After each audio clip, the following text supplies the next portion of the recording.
Hello, and welcome to Other Voices Online, a monthly conversation focused on issues of importance to activists. Now in its 24th year, 22 in a TV studio and 2 years now on Zoom. Other Voices is brought to you by Peninsula Peace and Justice Center. I'm your host, Paul George. The House Select Committee to investigate the January 6th attack on the United States Capitol, and that's its official name. The committee has been capturing headlines almost daily.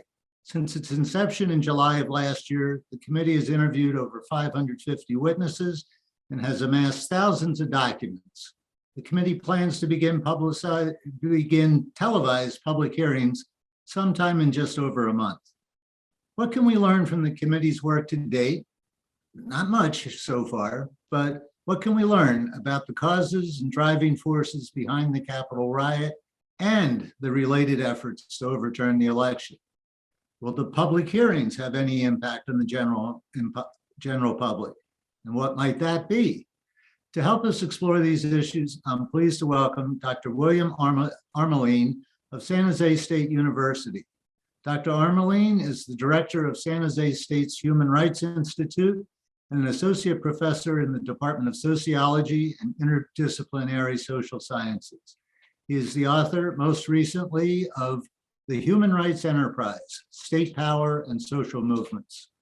Bill Armaline, welcome to Other Voices. Thanks for having me. It's good to be here, Paul. Sure. Before we get into the topic at hand, I'm going to guess that a lot of our listeners don't know about the San Jose State University Human Rights Institute. Could you take a few minutes and just tell us what kind of work you do there? And you were just telling me about a wonderful conference you have coming up next month. So feel free to plug that now too, because this is an audience that's going to want to attend that. Cool. Thank you so much. Yeah, I really appreciate that opportunity. So thank you for introducing us. We're the San Jose State Human Rights Institute. We've been around for almost 2 years now. And there's also a human rights minor program at San Jose State that's been around since 2012. And those two obviously work together to some extent. And so we work that minor program, right? Say again? You created that minor program? Yes. Yeah. So this was basically what I was hired to do at San Jose State, was to bring and create a human rights program and institute. And so we've been able to sort of slowly but surely build that at the university and build a reputation locally and in the state, and now increasingly in the nation, for the kind of work that we do. Technically speaking, we're a research and policy institute. And so we offer, in the sort of spirit of public intellectualism, we offer to public stakeholders sort of our capacity as research specialists, but also our capacity to work with community stakeholders and policymakers to both analyze and create and draft policy. And of course, as you can imagine, our goal and sort of our role, if you will, is to inform policy and practice according to the highest standards in international law and standards, the highest forms of international law and standard. And so, excuse me. And so we do that across 3 areas: education, programming, and what we call praxis. And so in education, like I mentioned, we have a human rights minor program at San Jose State, but we also offer trainings for public agencies and other nonprofits and other organizations in human rights law and human rights standards. And we also will work with the program itself in terms of our own minor curriculum, working with the students on their capstone projects, where they're going out in the community and engaging in projects that they're choosing, sometimes with organizations, sometimes on their own. Then in the programming section, which is what you mentioned earlier, we have our annual human rights lecture series. And actually coming up this March 16th, it'll be from 3 to 5 o'clock Pacific. Will be a panel discussion with Congressman Ro Khanna, Professor Netta Crawford, who's the head of the co-head of the Costs of War project out of Brown University, and she's at BU. And then also we have a 20-year veteran Afghan journalist, Bilal Sarwari, and then it'll be hosted and moderated by our journalism coordinator, Halima Kazem, who is also a veteran Afghan journalist who reported on the Afghan war, but has a great deal of human rights reporting experience from around the world. And so we're really looking forward to that event. We usually have like real sort of sellout kind of crowd events for our human rights lecture series. We always like to have audience members be able to ask questions of our panelists. We always take on really provocative topics and questions. For example, last year we had the topic of Black feminism for our time, and we had Angela Davis and also Barbara Ransby from Chicago and Bettina Apteker from Santa Cruz. We had all of these other sort of wonderful speakers. And so we want to sort of bring that back, that same kind of energy this year as well. So I'll make sure to get out to you and your audience how to register for our events, including the lecture, but the others we have as well. And we'd love to see as many of your folks there as we possibly can. Lastly, we have Praxis, and that's all of our actual policy work and community engagement, which, as you can imagine, is a majority of our work. We have all kinds of policies we're working on right now. So we're co-sponsors of the New Social Housing Act with Assemblymember Lee. We're also the authors and co-sponsors of the CLEAR Act, along with our colleagues at this California Faculty Association. And that's to sort of in relation to our conversation today, to some extent, that provides some ability for the public and law enforcement agencies to filter for direct involvement in what we call violent hate groups in California and elsewhere. These would be groups like neo-Nazi groups, sort of the Klan, white supremacists, sort of really violent, sort of outwardly un- and anti-constitutional in their stance with regard to equal protection under the law, which we feel really prevents folks from being able to be effective as law enforcement officers. And so at any rate, we have all of these kinds of projects that we work on that you can see on our website, which I'll put in the chat for your audience.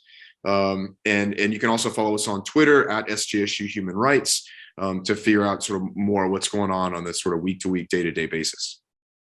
Great. It sounds like a really exciting, multifaceted program. Your March 16th event, is that in person or online?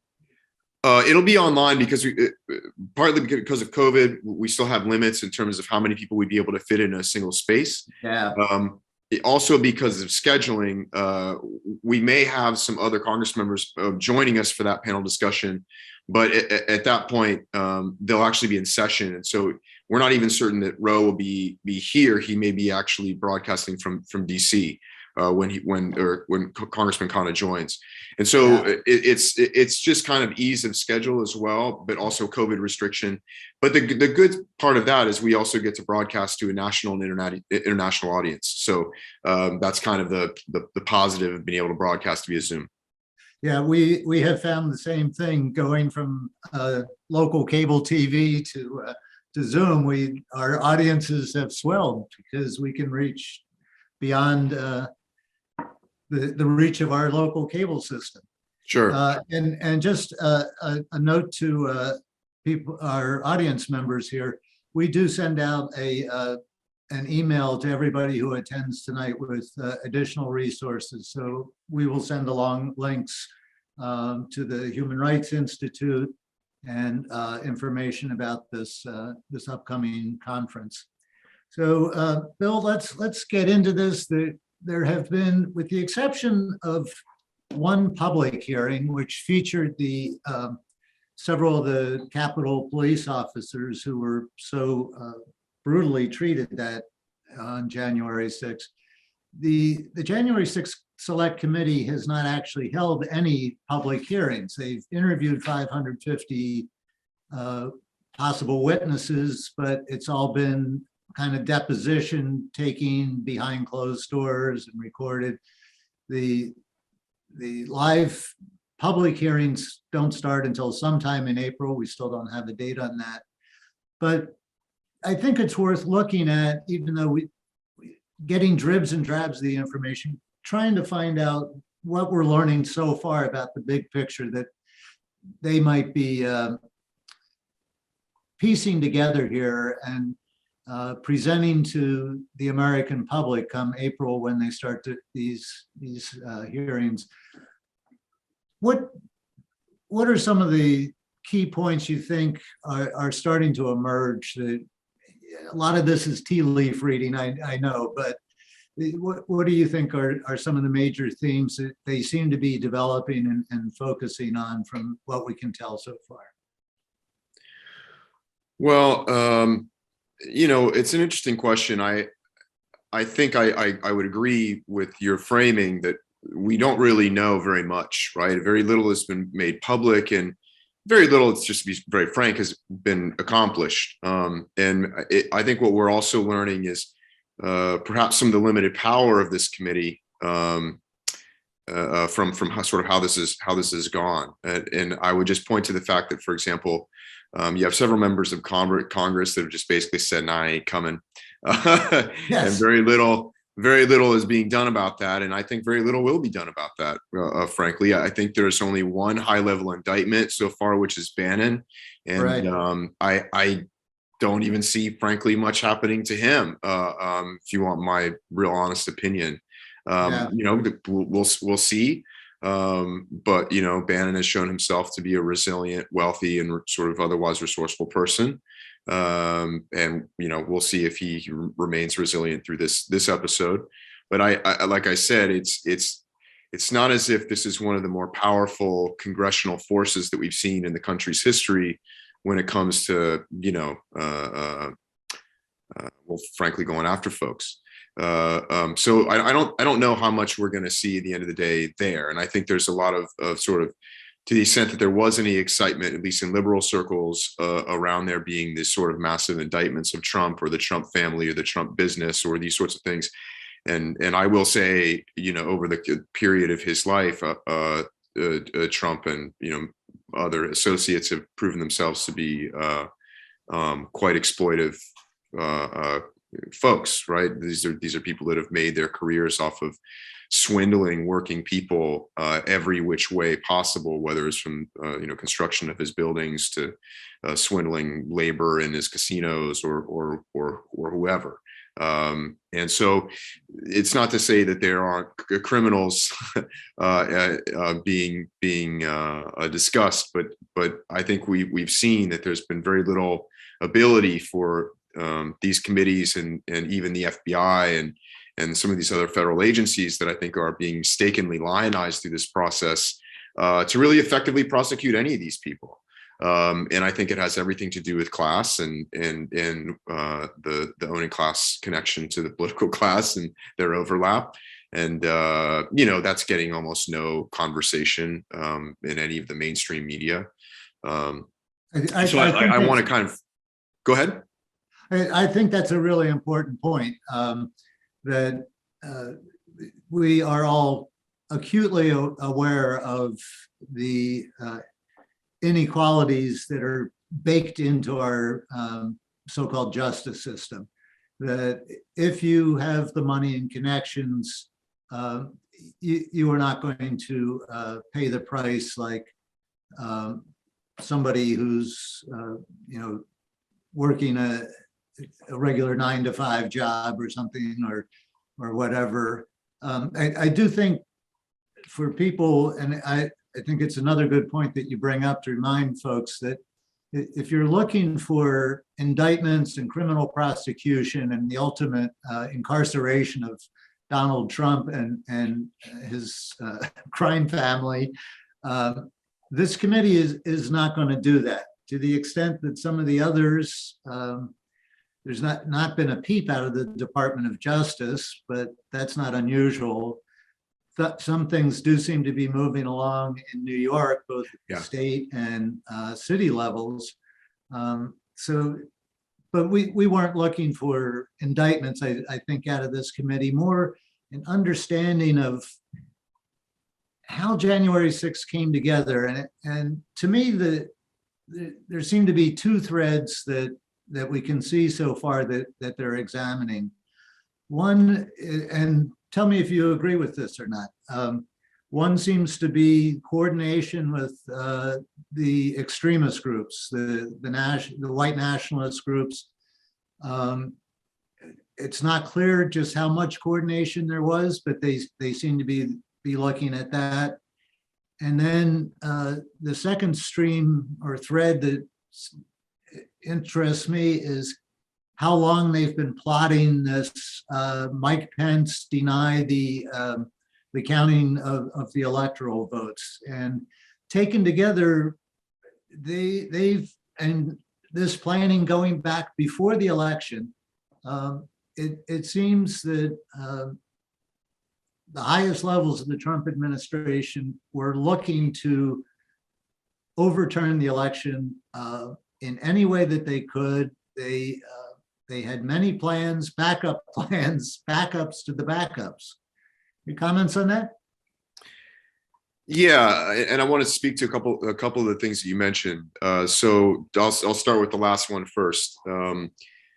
So I think there are some things that we should highlight, but also some things that we should maybe parse and pull apart a little bit. So I think that we're absolutely seeing that there were levels of coordination at the top in terms of some of this activity, at least communication with some of the folks on the ground in terms of some of this activity. I don't know if any of it's going to fall into the area of being actually criminal, but I think, you know, that was there. Now I can't, you know, I don't know that it makes sense for me to try and get into people's heads and say, well, you know, this is what folks really thought would come out of any of those activities, or to the extent to which certain members of Congress really thought any of those things were viable, or whether or not these were just sort of showings of fealty to Trump. And one of the things we're realizing now is, you know, as Trump still basically has a significant amount of control over the GOP, to the extent that the GOP is still a functional party, you know, we're finding that fealty to be something that certain politicians strive for. And so I think, you know, there are some things there that are worthy of investigation in terms of, you know, active attempts to disrupt the election process. And, you know, if we value that process, then, you know, we have to see through those investigations. Absolutely. But I think that can also be parsed from a much larger issue, which is the curtailment of voting rights in general in this country. And that's something that I think is of great concern. It's not something I think that is of sort of top of mind concern of like working people all over the country right now with respect to other issues. And I'll get to that here a little bit later and some other things that I hope we discuss. But it is something of concern as a perspective as a sort of a rights advocate, in that, you know, these are very important civil and political rights in parts of the country where, you know, for generations, people kind of, you know, fought, sweat, and bled and died for the expansion of those rights and the ability to actually implement them and enjoy them. So, you know, I think if we're going to have this conversation about the sort of safety of our elections, if you will, just as much, if not more, energy needs to be put into making certain that there's some sort of solution for the gerrymandering and all of the other sort of voting restrictions that have happened in Texas and elsewhere. I mean, just this week, we're finding that in the early stages of the primary election in Texas, 30 to 40% of mail-in ballots have been rejected. And so we're already seeing the impacts of many of these restrictive laws. And so I just think if we're going to have these conversations about, again, the legitimacy of our elections and in the sort of security of that process and people's rights to participate in that process, then I think we should be talking about all of it. And there's a certain amount of, I think, theater that go into these kinds of committees that perhaps could be energy spent elsewhere, right? That's just my view on that. I don't want to talk for too long at once, but I do want to touch on one other thing you mentioned earlier, which is, again, what we're learning about who these folks were, right, that participated in January 6th, and what do we learn about kind of how we got there. And so one of the things that early on, in particular, and this happens in the United States now, in the world, particular on social media, where it's kind of a race for everyone to put out their hot take on whatever is going on. And so one of the many hot takes was, right, this is the white working class, right? This is, right-wing populism. This is like, folks who are left out of the economy and they're being, right. Well, it turns out that's not really the case. And so what we're finding is well over half of the folks, particularly those who were charged, not just folks who attended, but those who actually were charged. And I think there we're talking like, let's see, 716 people arrested or charged that day. Yeah. Over half of them were white collar and or small business owners. We're not talking about a blue collar crowd. Only about 20% of the crowd were blue collar. They were also overwhelmingly white and overwhelmingly male.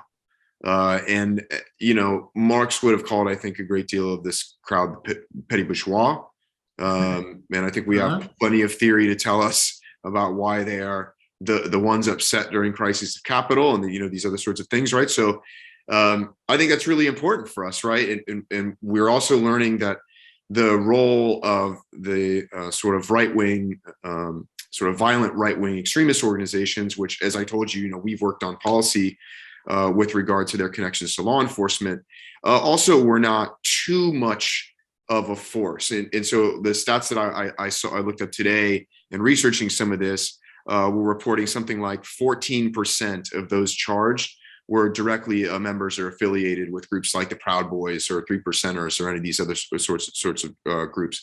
And so I think we are learning, slowly about the kinds of folks who are involved and maybe a little bit more about some of their motivations. And we're also learning that some of the sort of convenient takes that were being thrown around are actually not quite there. They're not quite the case.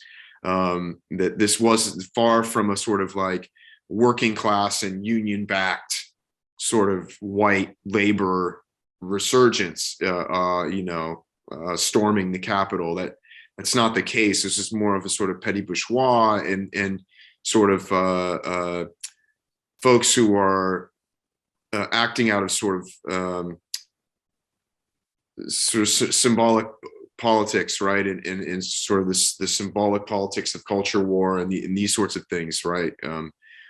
So at any rate, I don't want to ramble on too long. I just wanted to make sure we actually answered your question directly. Yeah, I think that's an important aspect to bring up, and because that narrative that has applied to those who were at the Capitol riot on January 6th has generally been the narrative applied to Trumpism generally, that these people are attracted to Trump because of financial stress and being left out. And so I think those points that you bring up of who these people actually were in the streets, the epitome of Trumpism, basically, that is not the case. Statistically, that's not the case, as you just pointed out. Do you agree that that's been kind of the underlying narrative about Trumpism all along? Yeah, I mean, I think there's a great deal that we misrepresent, and I think all of us, scholars, journalists, everyone, and I'm someone who comes from a working class family background, city, all of that. I think we often misrepresent those populations in all sorts of ways, and one of them is here because the reality is a great deal of the working class population in this country is completely disengaged from electoral politics for the most part. They're not. That's actually the real shame. In fact, it's one of the reasons that the Bernie campaign failed was because one of their strategies was to really try and engage not just youth members of this population, but all kinds of members of the population who had basically disengaged from electoral politics and mainstream politics in general. And there's a reason they went for that, right? Because it's a significant population in this country. The reality about our working class as well is they are a majority and increasingly women and people of color. So there's just a great deal about that narrative of the sort of white working class upsurgence that is the Trump regime, or whatever you want to call them, or the sort of Trump takeover of the GOP. It has some echoes of the truth in it, but there's a great deal that's actually, I think, misrepresented in that narrative. Yeah. let's go back to the voting rights issue that you touched on briefly, and I take your point that this is really important. In a lot of ways, it is related to the election and to the substantial efforts by those surrounding Trump and Trump himself to call into question the legitimacy of the election. And that cry of fraud led directly as an underlying excuse to so many states introducing these new voter suppression acts around the country. Is there any hope that the 1/6 Select Committee, as they piece together the truth about the efforts to overturn the election, that they might be able to underline that narrative? And what I'm getting at is that you look at polls today, and huge numbers, mostly of Republicans, still believe that it was a fraudulent election. And so we have a large percentage of the population that actually believes we need these voter suppression laws. Can the January 6th committee, as they start to paint this picture more publicly, do you think it's positioned to counteract that narrative and lead to some questioning of these voter suppression laws? I mean, I think they're positioned to try. I think it's very difficult. I mean, they have a very uphill battle there. I'll say, to be generous. You know, Trump and other members of sort of conservative wing are not stupid politically and strategically about some of the things that they've done, even though it does seem sort of ham-handed, ham-fisted, right, in some ways. Is, you know, they're pinpointing the fact that people are really extremely dissatisfied with the sort of direction of the country, and not even necessarily in the ways that they're expressing through particularly like culture war language and things like that, but in terms that there's across the board sort of a lack of trust in public institutions in general. Yes. In this country is a pattern and a sort of trend. And so they're tapping into that, right? And they're tapping into it in really effective ways. And Trump knows that, given that context, he can get on, you know, public airways and say, you know, reality is what I tell you it is, and it's not what this institution constructs. And you know, and we can't say, particularly those of us who have been engaged in, you know, sort of left politics, we can't sit here and say like, well, I have no idea why people wouldn't trust the US government. I have no idea why people wouldn't trust institutions like the FBI, you know, who wouldn't, you know. And I would actually really caution us against, you know, falling prey to attempts to, like I said before, lionize these really flawed institutions in these moments. And I'm sorry to say that many folks sort of in liberal and left circles have fallen victim to that, I think, here and there. So, you know, for example, I think it's really dangerous for us to be talking about, and again, this is coming from someone who we've been working on issues close to sort of violent right-wing extremism. We also at the HRI in no way believe that a domestic war on terrorism and, you know, FBI infiltrating every organization on earth is an answer to any of these issues. We, in fact, think that's a really dangerous and foolhardy direction. And I think that is part of what's coming out of this committee, right, is attempts to sort of save the legitimacy of various institutions, some of which may be important to save and some of which maybe not so much, to be really frank on that issue. So yeah, I think they have an opportunity to try. I think the kinds of things that would need to be restored for the direction of people in terms of their engagement with our public institutions, whether it's public schools or Congress or, you know, whatever it happens to be, is a longer conversation and a bigger project. Okay, all very excellent points. I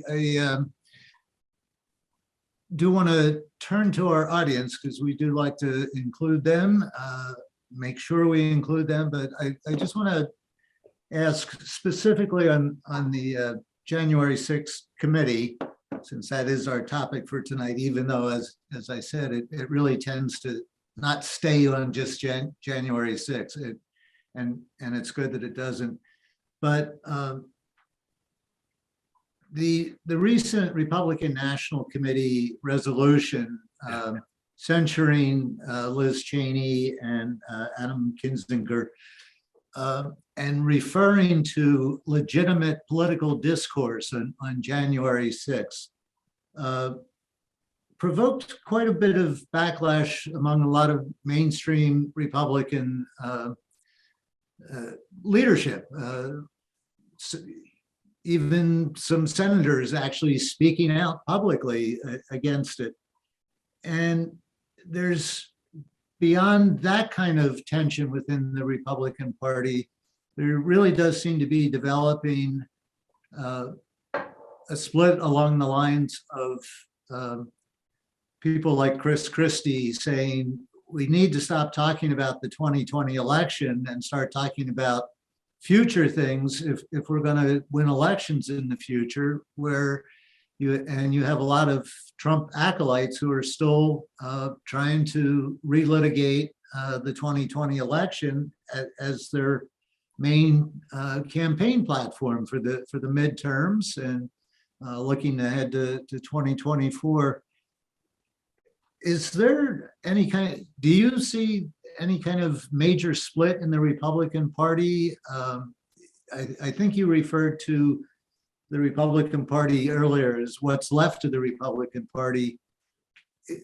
Are we seeing a change in political alignment here where there will be a break in the Republican Party and maybe the independent third party that we've been looking at on the left for years to come along actually emerges on the right somehow or other? Well, I don't know that I would predict a third party on the right. I think what we're seeing is, battle for power and influence within the party structure of the GOP now. Anything is possible. I wouldn't completely dismiss it, right? But I don't see that as highly likely. I see what's more likely is a battle for, again, power and influence within the party. And you're seeing that one of the only folks that is really challenging Trump or seeming to get under his skin in terms of vulnerabilities is the gentleman from Florida.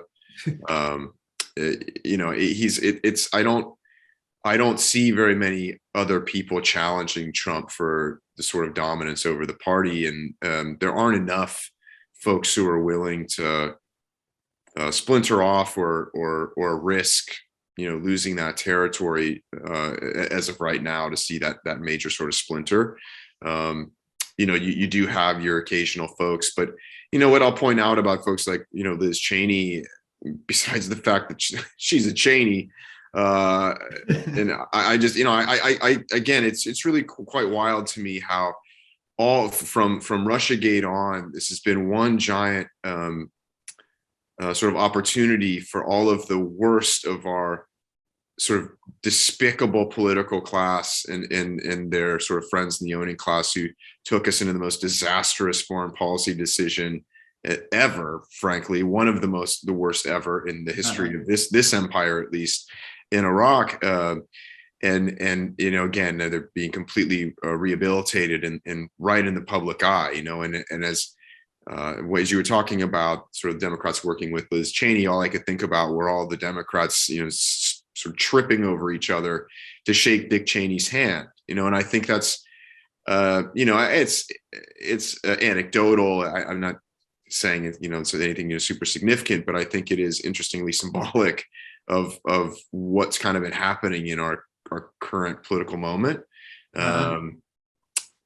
So yeah, again, relative to the GOP, it's hard to say, but I think you are seeing a battle for power and influence. And I think you see a lot of people who feel really genuinely threatened by a lasting dominance by Trump, and they're fighting for their survival. And trying to find a way to ease him to the side of the road, I guess. But sure, yeah. He's not going to go easily, I don't think. Let's get our audience in here. Folks, you're welcome to come on with a question or comment. We are interested in hearing your voices here. We do encourage you to come on screen with us, come on camera. And to do that, please click on the raise hand icon at the bottom part of your screen. And our director, who's working behind the scenes to pilot our Zoom craft tonight, David Simon, will bring you on. If you come on as a panelist to ask a question, you will need to turn your camera on yourself. We can't turn it on remotely for you. Only the National Security Agency has that authorization to turn your camera on. If you don't want to come on camera, you're welcome to use the Q&A button. Click on there and type in your question, and I will try to get as many read as possible. Don't use the chat, it goes by too fast, but if you use the Q&A, I can freeze individual questions. I think I see one here. There's a question from Thomas. How many Capitol Police called in sick on January 6th? I don't know that question, the answer to that one myself. Do you happen to know? I have no idea. I think, to the extent to which there was appropriate, personnel there that day, I don't think it was due to folks calling in sick or not. I mean, I think it had more to do with whether or not other forces were engaged to assist the Capitol Police, which, one of the things they're discussing in the hearing is, issues in the communication between different agencies and why there was appropriate personnel or not. But in terms of calling in sick or something like that, I have no idea. Yeah, I don't either. I'd be interested in what the implication of the question is. I assume it might imply that perhaps some of the police were aware of what was going to be happening. We do know that there were a number of police and ex-police in the crowd, in the rioting crowd. Yeah, I mean, I think that's an interesting piece. I think, we have to approach it with some caution in terms of not getting ahead of ourselves. But I think there's significance to the fact that many of the folks who were there were former law enforcement, former and current military. I think there's also, some interesting evidence in terms of the way some members of the Capitol Police sort of treated folks and versus others. And I think another point that, I don't really, I think some of these kinds of points become sort of trite, but it is still important to raise the fact that,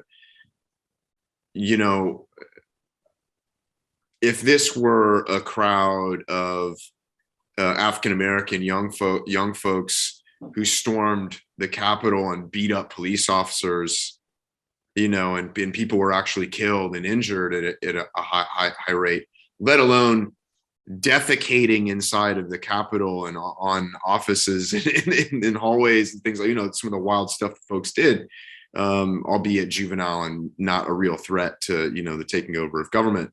Well, I don't think I need to even finish the statement. I mean, like in terms of the law enforcement response, in terms of how quickly violence would have been used, we already know there would have been greater forces assigned because, we saw what's happened in prior Black Lives Matter protests in the DC area. We don't have to wonder, like, we don't have to see, like, what would it be like? We know. And that's to say nothing about how this would be treated by media afterwards, if that had been what happened, particularly right-wing media. So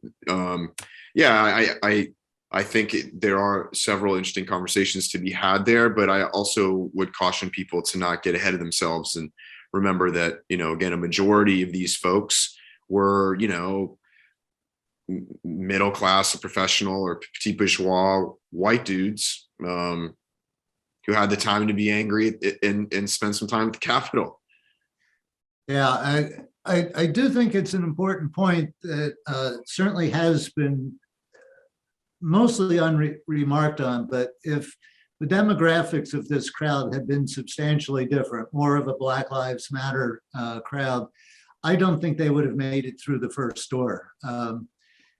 They would not have made it off the steps of the Capitol. The reaction would have been far more militant than what we saw on January 6th. I think there's just no denying that. Yeah, and that's not to say, and again, that's not to say that I would cheer some massive police state response to these folks, right? Like I don't think this is an opportunity to lionize those institutions, but I think we do have to be sort of real honest about that. Absolutely. Well, we are not getting much action here on the Q&A, and I'm a little surprised.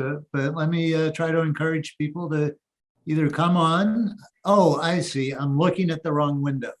So we do have someone on here. Is that right? Mike Zemolik. Hey, Paul. Hey. Well, this is a surprise. Hi, Mike. How you doing? Mike and I worked together on a national coalition like 20 years ago, was it, Mike? Yeah. Yeah. Are you still in Iowa? In Iowa, yeah.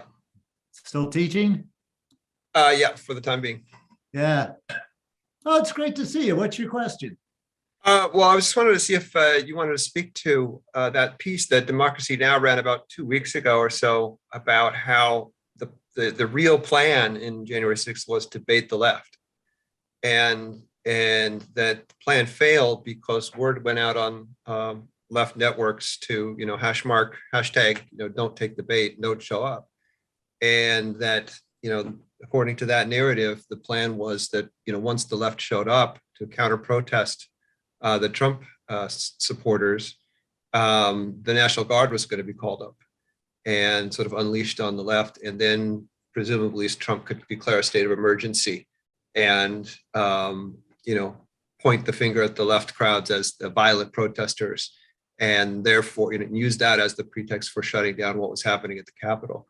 And given that failed, because nobody showed up, plan B was just march down to the Capitol, and there's sort of, things went south from there. So did you catch that piece, and do you have any comments on that?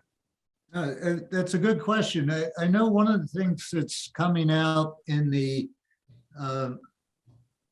various hearings of the people who have been arrested, and the 716 or so that Bill referred to earlier, a lot of them are saying they were anticipating that Trump would declare some kind of state of emergency. Bill, do you have a take on this? Yeah, I mean, I heard the same show. It was an interesting conversation. I think it's a plausible, it's a plausible theory. I don't have any evidence to offer where it was like, yes, this absolutely was the case. But yeah, I think it was an interesting and plausible theory. I think one of the interesting things to take from going down some of those paths is to sort of think about whether or not, well, how do I want to put this? I think it is important to note that the left did not take the bait.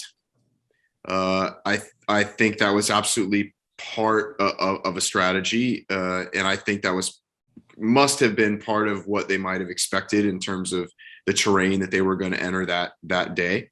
But I also think it's telling that folks, when they actually got into the Capitol, and this is where I would return to, like, I really don't like people using language like a coup and like these sorts of things, because this is nothing close to a coup.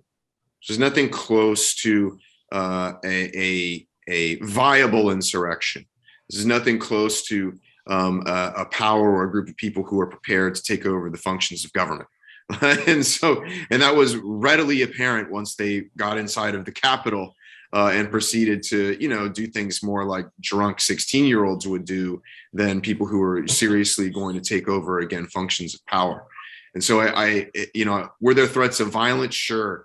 There were also threats of people taking a crap on the carpet. You know what I mean? It wasn't, they did not have the backing of a major military force or swath of the political ruling class. Like, they did not have the means to take over the power of government. And so I think that's where this theory that was brought up on Democracy Now! Is interesting, because it would make sense then that they actually had no plan. They had no ability to do any of those things, because the plan all along might have been to goad violence and to sort of just be a part of that spectacle, right? It wasn't actually to get inside and like do all kinds of other things that would have required a much higher level of sophistication in terms of planning and staffing and personnel. And, you certainly have to have more than somebody with a fur hat on and or a bunch of zip ties, to be blunt. Yeah, some of the earlier video from inside the Capitol Rotunda when they first broke in was curious in that they were staying within the velvet ropes as if they were tourists walking through. These people most of them didn't show up with a plan to overthrow anything. They had been lured there by the Trump story that the election had been stolen.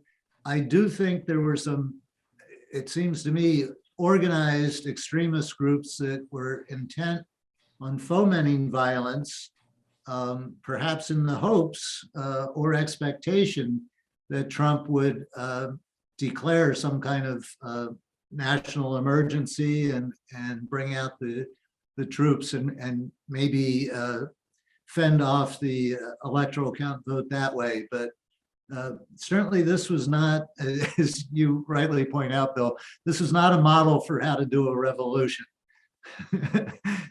No, and I think it is an extremely important point to make, because it's on those kinds of claims that the more dangerous outcomes are being based or argued, right? So when you're hearing things like, well, we need to empower federal law enforcement agencies in a domestic war on terror, the why is boogity, boogity, boogity. Here's what, we were within this, an inch of losing democracy and losing the country and a full coup and like all of these sorts of things.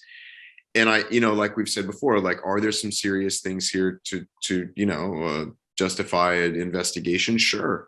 But I think there's a certain level of theater in blowing up the kind of language and the description of what it is we're looking at. And I think the danger there is we end up empowering really, really problematic institutions, ineffective institutions, to also be really honest with you. We risk curtailing our own rights, like we've seen so many times in this country.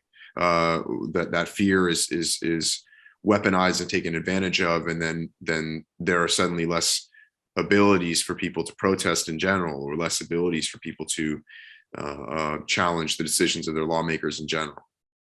Yeah, that's an excellent point. And I think, much as I referred earlier to the Trump accusations that the election was illegitimate, kind of laid the basis for all these states passing voting rights restrictions. For our part, we don't want to see a bunch of reaction to this riot at the Capitol leading to restrictions on protest rights and protest gathering rights and the anti-terrorism stuff and increasing surveillance, that sort of thing. I think that's one thing we need to watch for and be careful of out of all these investigations that are going on, whether it's the January 6th committee or the DOJ prosecuting 716 rioters so far, and they're still looking for people. There's still FBI alerts going out. So there are pitfalls on both sides of this question, both starting with falsehoods and a web of lies.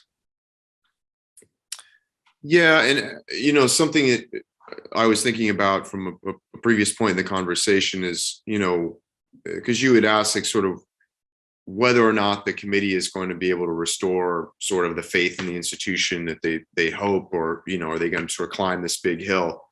And I think one of the things that I think we might need to think about is whether or not this is something that is politically wise in general, right? So this is not unlike the Russiagate stuff in the sense that by the time that they're going to get to anything, really no one's paying attention to it anyway. And the Democratic Party has already missed all of its opportunities to make good on any of its promises to its would-be constituency. And that's what's really sort of a problem here, right? And one of the implications of your question earlier, is whether or not we believe that anyone even cares if they do all the things they say they're going to do. And what I would argue is, we've already mentioned on the program that, a great deal of the working and lower middle class really is not engaged in electoral politics at all anymore. They've long since lost hope that it really is going to speak to any of their interests or needs. And so, how are you going to get back all of not just those people, but those who are also disengaged with this particular issue because we aren't taking care of all of the number of things that they've been promised in all of these election cycles, in fact, whether it's, issues in terms of wages, and sort of economic issues. Now we can add to that inflation and price inflation, and fuel price. We can add to that the failure to relieve student loan debt, as been promised several times over by the Biden administration, right? All Medicare for all, all of these other sorts of things that have been sort of exacerbated and laid bare by the COVID pandemic. And so, I think the bigger question for the Democratic Party and for the folks that are sort of involved in this committee process is, when are you going to actually speak politically to the issues that your constituency needs and cares about? And that might be a sort of better question at 10,000 feet than, whether this or that comes through with this committee hearing that, at this point, it's really only a really limited population that's even paying attention. Okay, we have another questioner on here. Thomas Atwood, come on. Identify yourself. Actually, hi, it's me, Debbie Mytel. Oh, it's Debbie with the question. Hi. We're both listening, and thank you very much to Professor Armaline. It's been very interesting. Great to see you both. Yeah, thank you. I'm wondering if you have any thoughts about some of the ideas that are going forward to reform the government structure, get rid of the electoral college, the national popular vote idea that's been gaining some discussion. It seems to me that's one of the ways we could try to reinforce the idea that democracy does work. Clearly, right now, we're so totally out of balance with the way the electoral college works and things like that. Any thoughts that you have about supporting that? Do you think it's a good idea, or any other thoughts on what we can do to, reinforce the idea of democracy as a working institution? Okay, well, that's a lot to answer, actually. Let me try.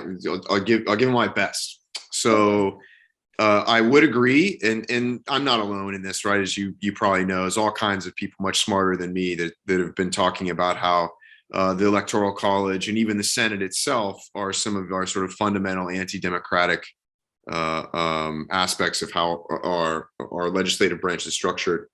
And so, I would agree with that. I think that's kind of hard to disagree with. It's our sort of founding fathers, if you will, were pretty open in their own words about that, even that those were and were meant to be a sort of anti-democratic institutions to sort of balance out the more democratic House, for example, and or what have you. And so I think there are certain aspects of that conversation that are almost undeniable. Now we can have another conversation about when we think we'll be getting rid of the Senate, and I'm not going to be holding my breath for that one. But the Electoral College is a more interesting question, and so I'm absolutely open to those movements and to that movement.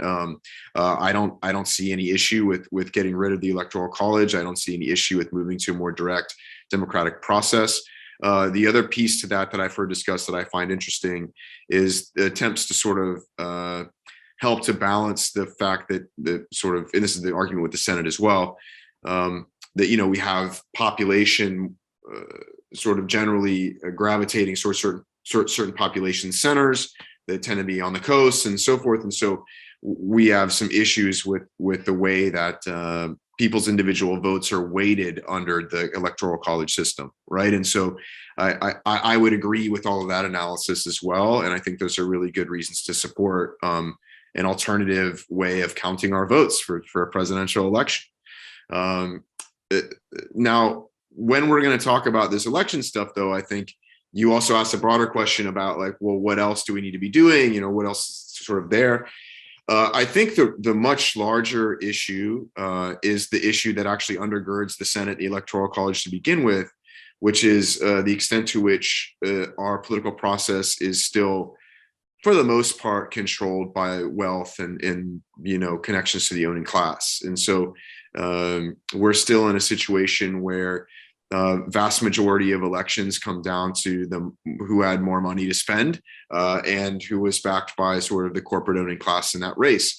We have exceptions to that, but that's why we call them exceptions, right? So we also have all of the data in several sort of big picture studies that have been done over the last 5 to 10 years, demonstrating that people's actual political interests, particularly when we get away from the beliefs about sort of culture war splits in our population, and what's actually achieved through legislation, the directions are going like this, right? In terms of what people actually say they want and need in their lives and in policy, and what's actually done in terms of electoral politics and policy creation is, quite divergent.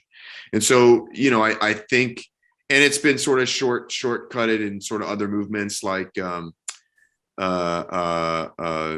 the money out of politics, or the movement to reform the Citizens United decision regarding campaign finance, these sorts of things.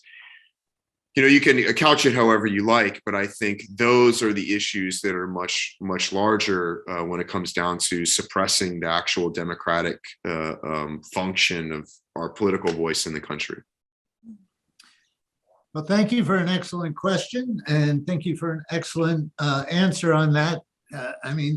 There's a whole year's worth of programs just in that question and answer right there. But that does bring us up to the hour mark. So let me say a very warm thank you to Dr. William Armaline, Director of the Human Rights Institute at San Jose State University. It's been a pleasure to meet you. I really enjoyed having you on. I hope you enjoyed the experience. And we will, as I mentioned earlier, we will send out a follow-up email to everyone who attended with some interesting links, including to the programs coming up at the Human Rights Institute. Bill, thanks again. Much appreciated. Thank you, Paul. And I want to say thank you to your audience as well. It's been really nice to be here. Good. We will have you back. How's that? Oh, that sounds great. Okay. And I want to thank our audience as well. And also a quick thank you to David Simon, who, as I mentioned, has been sitting behind the scenes, piloting our Zoom craft here. And with that, I will bid you all good night and thank you once again. See you next month.